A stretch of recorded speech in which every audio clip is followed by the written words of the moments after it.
Ouais, ici, moi.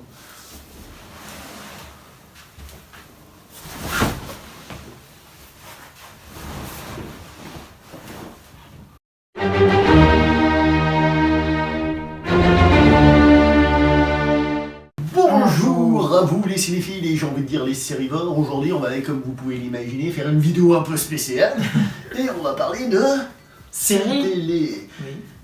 La série télé, et on va jouer un peu les historiens, entre guillemets, à savoir qu'on n'a pas du tout l'intention de faire quelque chose d'exhaustif, de parler de toutes les séries télé, toutes les séries cultes, de toutes les séries qu'on marqué, mais on va juste essayer de faire un petit tour d'horizon pour voir un peu l'évolution de ces derniers temps au niveau des séries télé. Alors, je propose comme ça, juste pour lancer la chose, qu'on parle de certaines séries un peu cultes, qui datent peut-être d'avant notre naissance, ou comme ça, quelques séries qui ont un petit peu marqué quand même. Alors, une des séries qui est vraiment culte et qui a vraiment marqué, et qui je pense est aussi aidée parce qu'elle est totalement intemporelle, elle s'attaque à un moment donné d'une période de l'histoire, et du coup elle peut être multi-rediffusée à l'infini, et elle sera encore multidiffusée dans multi-rediffusée. Bref, il la repasse à la télé. Voilà. Depuis des années, c'est bien sûr La Petite Maison dans la Prairie, et d'ailleurs la version remasterisée en Blu-ray est juste incroyable. Indépendamment de ce qu'on pense de la qualité de la série. Hein, voilà, bien sûr. Après, tu as d'autres séries qui sont juste incroyables et aussi cultes, de plus ou moins la même période. Il y a Mission Impossible. J'adore cette série. Toi, t'as adoré. J'en parle souvent dans les vidéos. Que moi, j'ai découvert un peu grâce aux yeux de mon père, tu vois, donc j'en ai que quelques bribes de souvenirs. Dans la même idée, il y a Star Trek, bien sûr. Qu'on aime ou qu'on n'aime pas, c'est une série culte qui a quand même imposé des trucs. C'est pas la seule série de... Comment ça s'appelait? Cosmos 1999. 89, je crois. Ouais, enfin bref, je confonds peut-être avec Galaxy Express. Ouais, pour dire qu'il y en a d'autres des séries télé, mais... Celle-ci a énormément compté aussi. Après, t'as d'autres séries, notamment toutes celles que tu aimes bien parler avec tous ces bolides. Alors après, bon, il y a ma jeunesse, on va dire, donc les années 80, on a dit l'Agence Touriste là tout à l'heure, mais il y a K2000, il y a Supercopter un peu après, Tonnerre Mécanique, que j'ai eu la chance de revoir, j'adore le générique de cette série, j'ai gardé un bon souvenir, je l'ai revu, j'ai fait ouais, en fait, non, elle est pas terrible. Elle est pas terrible cette série, il faut dire ce qu'elle est pas terrible. Après, il y a sûrement d'autres encore séries cultes. Ah, il y en a plein.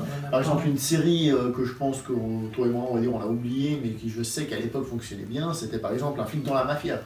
On parlait déjà d'un truc un peu plus sérieux et tout ça, que l'Agence Touriste, un peu moins enfantin par rapport à ce qu'on a cité là. Mais c'est pour dire que oui, des séries cultes, il y en a plein, des séries qui vous ont marqué, vous, il y en a plein.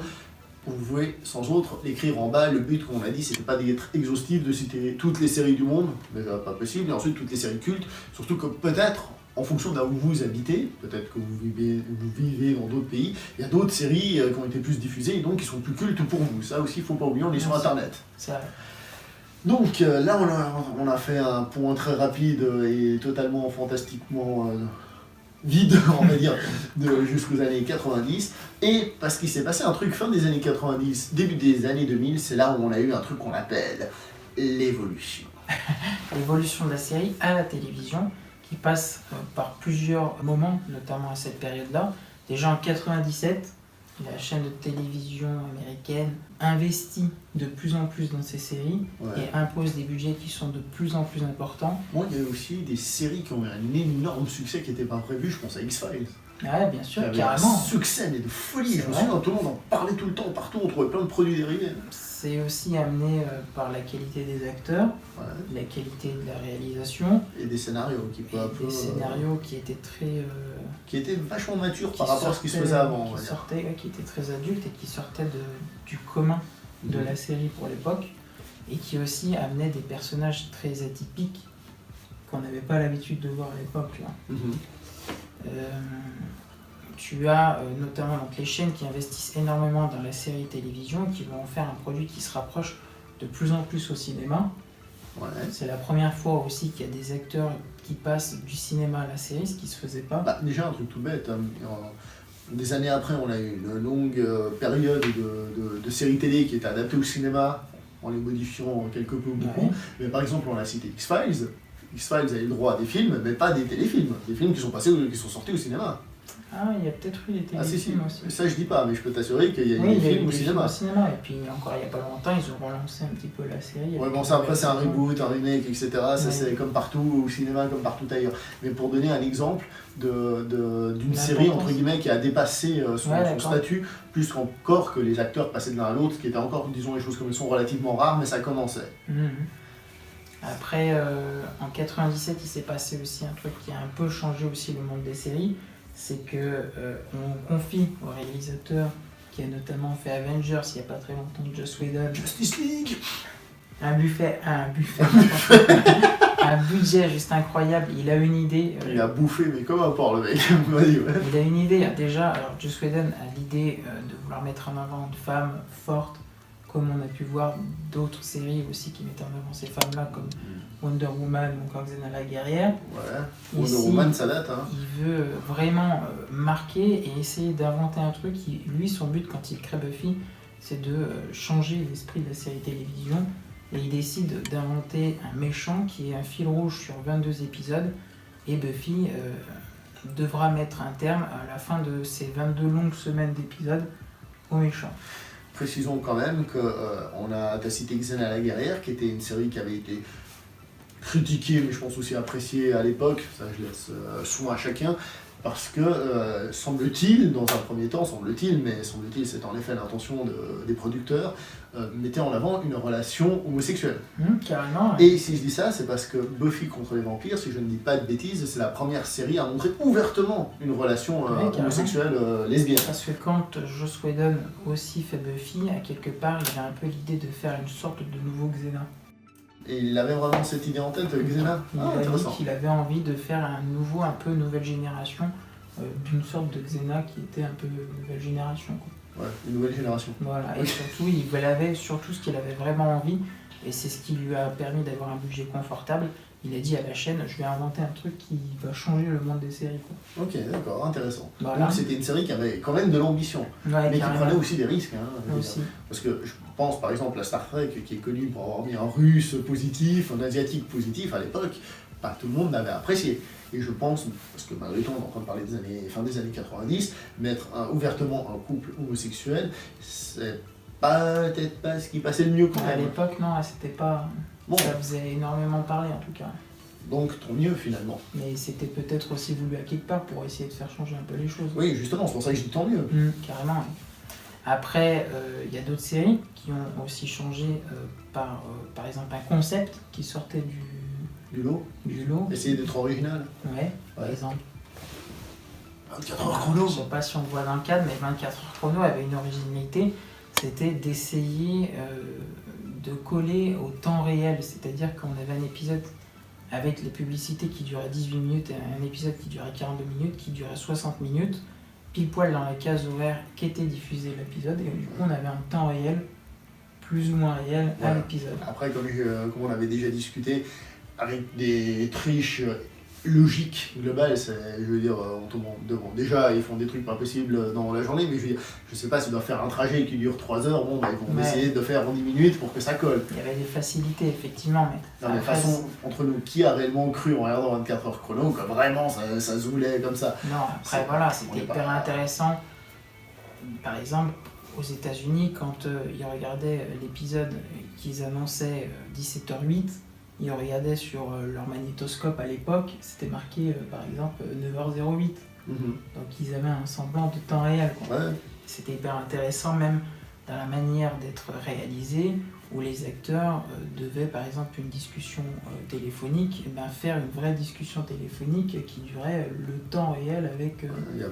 C'est inconnu, c'est une série qui a popularisé, je dirais pas, mais il y avait beaucoup de split screen, si j'arrive à le prononcer. Et puis une caméra qui bougeait beaucoup avec ses zooms, tu sais, qui avançait comme ça pour donner une sensation de stress à cette série. Et donc, justement, il y avait ce concept du temps, mais il y avait aussi, qu'on le veuille ou non, c'est la série, je pense, qui a popularisé le cliffhanger à outrance. Carrément, alors, c'est aussi ce qui a fait que c'est la première série qui a un peu dynamité le rythme dans les séries télé. À l'époque, on avait ce stand-alone, tranquillos, finalement, tout allait bien, tu finissais, tout le monde était heureux. Là, ici, avec des méthodes putassières, c'est même pas des grosses ficelles, c'est des cordes, carrément. On va te filmer quelqu'un qui est en train de parler au téléphone, genre... salut, c'est moi. Puis en fait, il est en train de parler à sa maman, t'apprends ça 3 épisodes après, et puis finalement, la personne qui a l'air toute gentille, c'est elle le traite, mais finalement, c'est l'autre le traite, qui finalement, c'est l'autre. Des trucs un peu gras, un peu lourds, Ouais, mais faut reconnaître que la série fonctionnait. Enfin, moi, en tout cas, chez moi, elle fonctionne et j'ai la fond d'or. Après, t'arrives à la fin de la saison, tu dis, bon, si je réfléchis à la saison, ça veut juste rien dire, mais quel pied. 24, ils ont tenté de faire plein de choses. Ils ont un personnage qui est parti de plus en plus dans la noirceur. Ouais, bah, ils torturaient des gens, d'ailleurs, ça a été très compliqué. Hein. Et carrément, ils ont eu des cliffhangers qui te ouais. donnaient envie de revenir tout de suite. Un personnage qui se droguait, qui était défendant à la... peut-être. Quelle drogue, déjà, je sais plus où. Peut-être. Ouais. Après, ils avaient un excellent acteur qui est Sutherland. Sutherland. Ils avaient aussi cette idée, et c'était pas commun à l'époque, c'était de voir donc cette espèce d'écran qui était divisé en le split screen. Voilà. Ouais, tout à fait. Et puis qu'est-ce qu'il y avait d'autre? Il y a aussi le grand final de la saison 1 qui a apporté énormément le succès de 24, puisque même ceux qui n'avaient pas regardé la série étaient intéressés du coup de ce qu'ils en avaient entendu. Parce que ça a cassé avec le stéréotype final, on va dire, classique. Et du coup, ils pouvaient même regarder la saison 2 sans forcément avoir vu la une avant. Ouais, tout à fait. Parce qu'elles étaient plus ou moins dépendantes les unes des autres. Ça, c'est un truc que j'apprécie justement personnellement dans la série. C'est que c'est dense, ça se suit, mais c'est un fil rouge, mais sur une saison. T'es pas non plus obligé de te taper 25 saisons pour avoir la danse. Bon, ensuite, ça c'est il y a 24 d'autres séries qui ont changé. Par exemple, moi j'aurais tendance à parler de Lost, qui était à l'époque, a priori, après peut-être battu par Game of Thrones, mais qui était le pilote le plus cher des histoires de la série de télé, avec une ambition énorme de J.J. Abrams, celle de vouloir faire déjà une série. J.J. Abrams a tendance à faire des boîtes magiques, je sais pas si tu connais. Ouais, enfin moi je connaissais le terme boîte à questions, un truc comme ça. Boîte mystère. Donc il a décidé de faire ça dans une série.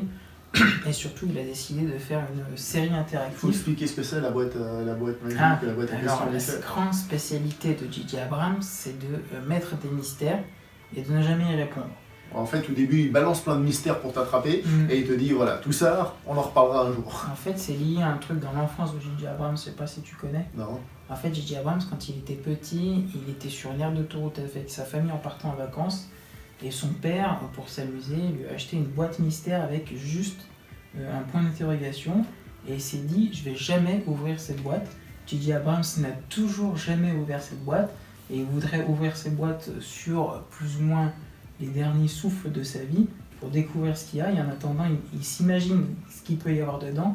Et du coup, ça a motivé sa manière de réaliser. Et il fait ça dans ses œuvres. En fait, c'est le chien de Schrödinger. Je sais pas. Ça veut dire oui. Okay. Et faut que tu regardes à nouveau The Big Bang Theory. Ah ouais, d'accord. Ils expliquent ce que c'est. Bon, vas-y, continue. Ouais. Et du coup, il invente, lui aussi, dans la motivation de vouloir faire une série qui change. Donc il a cet aspect-là, l'esprit de science-fiction, un budget hyper confortable. Et il invente la première série interactive qui est interconnectée avec des jeux vidéo, avec des romans, où on peut développer une certaine partie de l'intrigue de l'histoire dans d'autres manières de consommer la série. Ouais, chose que moi personnellement j'apprécie pas. J'apprécie pas dans le sens où ok, on peut trouver quelque chose de génial là-dedans, mais ça veut dire que pour connaître l'histoire d'une série télé, il faut que tu joues à un jeu vidéo en tout cas, il faut que tu lises un livre et peut-être que t'as pas envie, peut-être que t'aimes pas ça. Et donc je trouve que c'est con de devoir se retrouver à faire d'autres choses que peut-être pour obtenir tes réponses. Alors tu me diras oui, de nos jours tu vas peut-être trouver des réponses sur Google, mais le principe de base me déplaît. Alors que ce soit un complément, un truc en plus, genre une espèce de monde étendu, d'univers étendu et tout ça, pourquoi pas, mais si tu as carrément des réponses à l'histoire qu'il faut aller chercher ailleurs, là, ça manque. Ouais. Ben là, c'était vraiment le but de la série, d'avoir une série non, ce qu'ils voulaient, c'était vraiment une série interactive et les gens étaient complètement pris par le truc parce que tu avais aussi, par exemple, des micro-vidéos sur YouTube qui répondaient à certaines questions de la série, etc. Et c'était juste très prenant quand on l'a vécu à la période où c'était diffusé, 2004-2010. Ça avait un succès monstre aussi amené par ça. Donc là, on est dans des séries déjà beaucoup plus ambitieuses, on a vu au début qui essayaient des choses. Là, on est plus peut-être justement par rapport à 24 heures dans Lost, quelque chose de plus scénaristique, après qu'on aime ou qu'on n'aime pas la fin, parce qu'il y a eu des débats, mais dans quelque chose de plus scénaristique, avec des idées encore différentes. Et puis après, il y a quand même eu des séries qui se sont dit, tiens, si on mettait des bad guys. Carrément, ouais. Ouais, t'as des séries qui ont misé tout sur des personnages. Alors t'as plusieurs sortes de personnages. t'en as deux en particulier, j'y reviendrai sur l'autre plus tard, mais l'un des premiers méchants qui est mis en avant et pour lequel le public va avoir une certaine empathie envers un méchant dans une série télévision, c'est Dexter. C'est Dexter qui a après laissé place aussi à Breaking Bad, mais d'abord c'est Dexter qui a fait... qui a apporté ce nouveau genre de série de télévision. Après, la deuxième genre, par exemple, où on mise tout sur un personnage et le concept de la série ne tient que par le personnage, aussi par l'interprète, qui est pour beaucoup, il y a par exemple la série Monk, qui est un peu dans le même délire. Ouais, mais Monk, c'est un peu un héritier de Columbo, justement, c'est-à-dire cet enquêteur, on va dire, qui a l'air à côté de la plaque, qui est pas, comment dire, simplifié, désolé, qui a l'air con, on va dire. Puis en fait, à la fin, il fait « Toi, je t'arrête ». Ouais, c'est pas con, hein. Monk, c'est un peu un héritier indirect de Columbo. Ouais. C'est un peu inspiré, peut-être même une sorte d'hommage à quelque part. D'une certaine manière. Bon, le but n'est pas de comparer, de dire ça c'est moi le meilleur, c'est moi qui ai fait l'autre, mais pour dire que oui, en effet. Après, il y a un gros changement aussi, un peu plus tard dans les années 2000, pour les séries télé, c'est quand il y a eu une année où il y a eu la grève des scénaristes.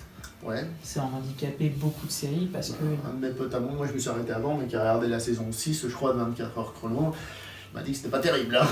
Ouais, et puis moi, par exemple, pour ma part, ça a complètement... Alors c'est un peu à part, mais ça a complètement détruit la série Prison Break, par exemple. Ouais, enfin, Prison Break n'avait pas besoin de ça pour se détruire. Ouais, parce que tu m'as dit que c'était la saison 3, non, de Prison Break qui a subi la grève des scénaristes. Alors Prison Break, pour ceux qui ne savent pas, là-bas, c'était une mini-série. On l'a allongé sur une saison, le mec il a réussi à faire des miracles. Puis on fait, hey, ça cartonne, il nous faut une deuxième saison. Le mec il a réussi à faire des miracles. Après, bon, un peu comme. D'ailleurs, pour moi, Prison Break c'était dans le modèle 24 heures chrono. C'est-à-dire souvent des cliffhangers, un rythme assez soutenu. Mais là, jusque-là, bon, tout se tient peut-être pas à 100%, mais le mec il a quand même réussi à faire un truc bien solide. Et ensuite, il y a la saison 3, que certains trouvent totalement nul à chier. Moi je trouve que. Elle est pas terrible, mais ça va encore, j'ai connu pire. Puis après, il y a la 4, j'ai fait what the fuck. Ouais, la 4, on peut complètement l'éliminer. Les 2 premières saisons, ça passe, mais après, ouais, effectivement, c'est pas très très bon. Après, la grève des scénaristes, après, on peut la comprendre aussi. Les scénaristes, ils sont pas forcément rémunérés à hauteur du travail qu'ils fournissent. Puisqu'ils inventent des séries incroyables à cette période-là. Et ils ont des salaires juste normaux de scénaristes qui ont juste le minimum. Alors que derrière, les chaînes s'enrichissent. Autant les chaînes qui produisent ce contenu, qui va la revendre encore. Et même les séries en France, quand on rachète les droits de ces séries-là, on les exploite encore en DVD. Quoi.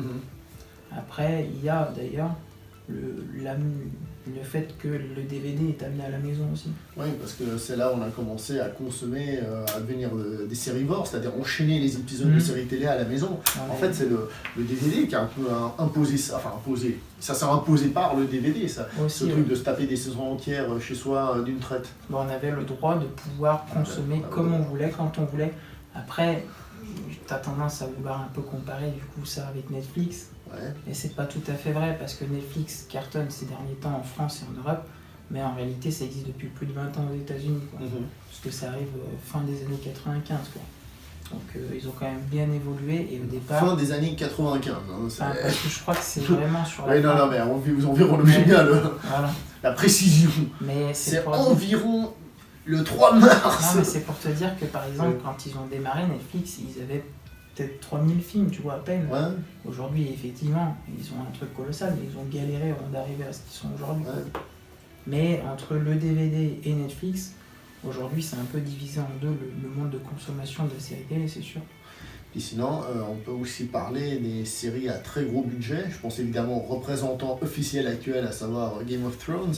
Mais avant Game of Thrones, en tout cas moi personnellement, celle que je me souviens, ce qui ne veut pas dire que ce soit la première, mais la première série du genre à gros budget HBO que je me souvienne, c'est Band of Brothers, donc Frères d'armes en français, qui était une série produite par Spielberg et Tom Hanks, qui était en gros, pour faire simple, un soldat Ryan en série télé sur 10 épisodes d'1 heure. Mais alors je crois malheureusement que, justement, comme tu dis, elle a eu un immense succès. Enfin, en tout cas, moi, elle passait à la télé, c'était un peu un événement et tout ça. Après, c'est des grosses productions, donc un immense succès, ça doit rembourser la grosse production. Ce que j'allais dire, je pense que c'était un succès parce qu'il y a eu du monde, mais je pense qu'en termes de recettes, dépenses, il n'y a pas eu ce qu'il faut, quoi. D'accord. Bon, faut dire que c'est comme un blockbuster, quoi. T'investis, faut un retour, hein, hélas. Hein. Et oui, et à l'inverse, Game of Thrones, eux, ont réussi justement, notamment aussi parce que... Parce que là, c'est carrément fanatisé. Ouais, carrément. Et puis, il y a aussi un aspect... on gagne de l'argent sur les DVD, sur le marketing des figurines, sur tout ce qu'il y a autour, quoi. Bon, avant de parler de Game of Thrones, il y a aussi Rome qui s'est glissé là-dedans. Ouais. Et Rome, c'était un proto Game of Thrones. On retrouve pas mal d'idées, je trouve, qu'il y a dans Game of Thrones. Après, c'est une série qui coûtait extrêmement cher. Hein. Rome, oui, c'est évident. Et tu sais où c'est produit? Tu m'avais dit à Cinecittà. Cinecittà. Cinecittà, tu vas pas sembler, tu vas bien. Non, ça c'est de la mauvaise imitation d'espagnol. Et les studios là-bas en Italie, Cinecittà, sont juste des budgets immenses. Et pour la série Rome, ça a été un...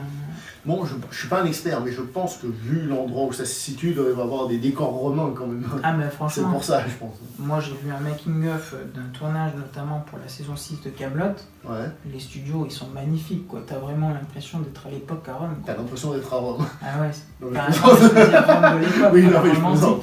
Mais c'est juste impressionnant déjà. La taille immense du studio, quoi. C'est incroyable. Et un jour, je voudrais que j'y aille. Je sais pas si, je pense pas qu'ils les font visiter, si. Je sais que tu peux visiter certains trucs. Après, évidemment, je sais pas tout, mais je sais que tu peux. Mais après, c'est incroyable. Si c'est réservé et tout ça, non, tu peux pas. Mais... Moi, je suis pas sûr. Il y a 2-3 studios, cultes comme ça que j'ai envie de visiter. Qui coûtent hyper cher, quoi. Ouais, d'accord.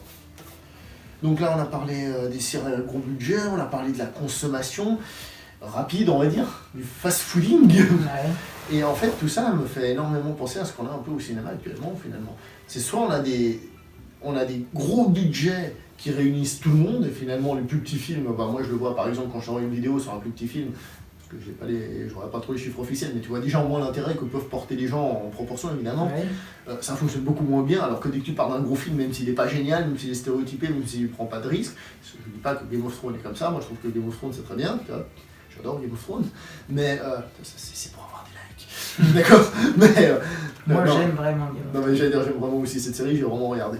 Mais je veux dire, on a et d'un côté le blockbuster, et d'un autre côté, non pas pour dénigrer la qualité de ces séries, mais un côté consommation ultra rapide. Je veux dire, je me souviens, la saison 3 de Daredevil, elle est sortie, je crois que je l'ai dû la regarder sur une demi-semaine, peut-être un peu plus, je sais plus. Genre limite, je commençais déjà à être en retard, tout le monde commençait déjà à spoiler à gauche à droite, c'est quand que tu nous fais ta vidéo sur la saison 3, et puis ça, tu vois. Tranquille les mecs, tranquille. De toute façon, et c'est triste à dire, c'est une conclusion qu'on peut avoir, c'est qu'aujourd'hui il n'existe plus que ces deux moyens de consommer la série. Donc soit le gros budget à titre très événementiel, ou alors la série de consommation hyper rapide que tu es obligé de regarder sinon tu vas te faire spoiler. Voilà, et ça c'est un peu un problème de notre société. Pourquoi est-ce qu'on a besoin de regarder un truc si vite pour éviter de se faire spoiler? Besoin de toujours consommer, ou alors à l'inverse, on est aussi sans cesse asséné par un tas de choix inconsommables, enfin d'une consommation très importante de films et de séries, et du coup on sait même plus quoi regarder où on en est. Du coup, c'est une conclusion vachement dark en fait. Un petit peu, ouais. En fait, même pour te dire, si aujourd'hui je me suis tourné vers le cinéma, c'est parce que je me reconnaissais plus dans le système de diffusion des séries. Et du coup, je ne trouve plus ma place et je ne sais plus comment la consommer. Moi, je me souviens, indépendamment, par exemple, pour citer 2 séries que je regardais étant gamin, je me souviens que Lois et Clark, il y avait 2 épisodes le mardi soir sur M6, et je regardais mes 2 épisodes le mardi soir sur M6. Et je savais que le mardi, je regardais ça.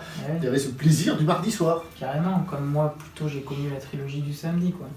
Ouais, ça c'était après. Non, c'était peut-être même pas endormi à l'époque. Ma génération, moi, c'était, on regardait un épisode de Charme, un épisode de Le Caméléon, etc. Et c'était très... Moi, je me rappelle, on regardait ça en famille avec mes parents et mes frères. On était posés devant la télévision. C'était le rendez-vous, c'était le truc que tu as envie de voir. Mais bon, et c'est vrai que je trouve dommage finalement que maintenant le rendez-vous, il y a la série qui sort aujourd'hui. Allez, on regarde. Tout seul devant mon écran. Non, pas forcément tout seul, tu peux être avec quelqu'un. Mais je veux dire, ça devient un truc. Bam, il faut consommer tout ça. Alors, c'est pas il faut. Tu peux, toi, si tu veux, t'en regarder un par semaine. Mais hélas, avec les réseaux sociaux et tout ça, je trouve que ça devient très difficile. Alors qu'à l'époque, c'est vrai, t'as vu cet épisode de cette semaine, machin, un truc bidule, toi. Mais peut-être qu'on va sur une manière de voir la série qui va être encore évoluée, il va être différent encore plus tard.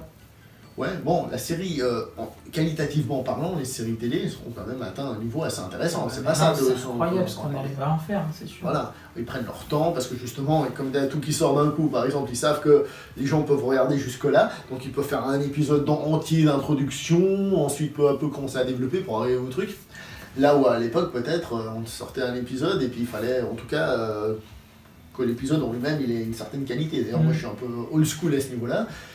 Moi, si le premier épisode il manque, même si je sais qu'après ça va aller bien, j'ai un peu de peine. Aujourd'hui, tout se joue sur le pilote, hein, de toute façon. Si t'as pas un pilote qui tout de suite t'attrape, et ben... Non, mais ça, c'est toutes les séries du monde, ça a toujours été le cas, tu vois.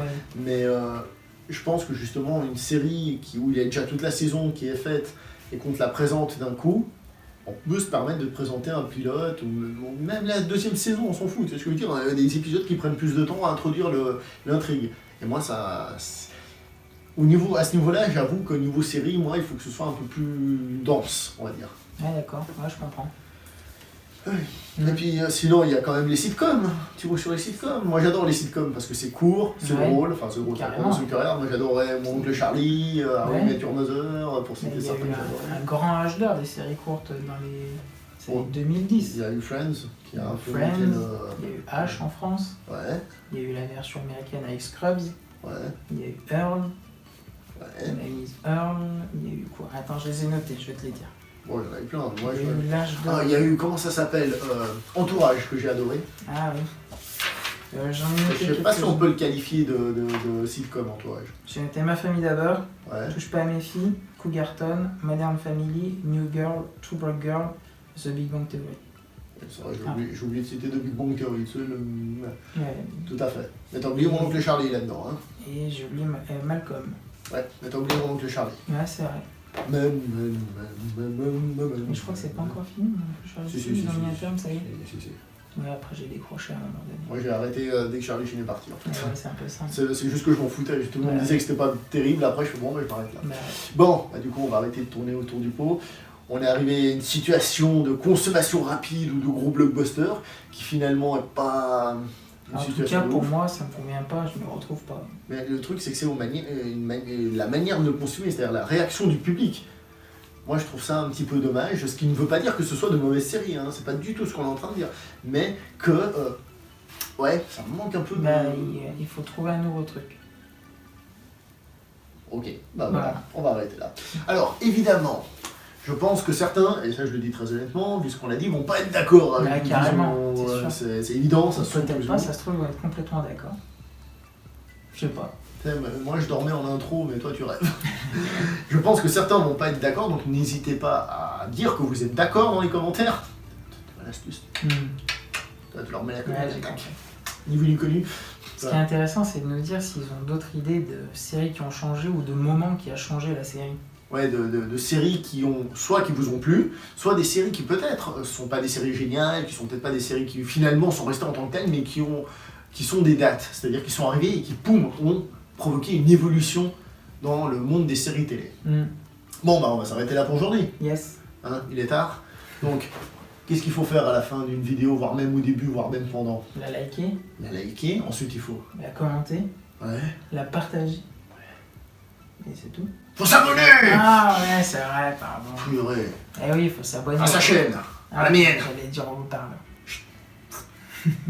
Allez, portez-vous bien. Ciao tout le monde.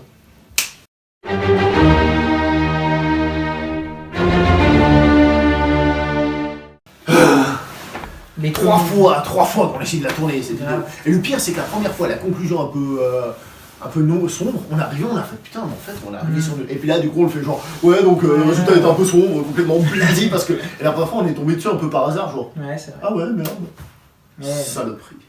Ouh. Les joies du tournage.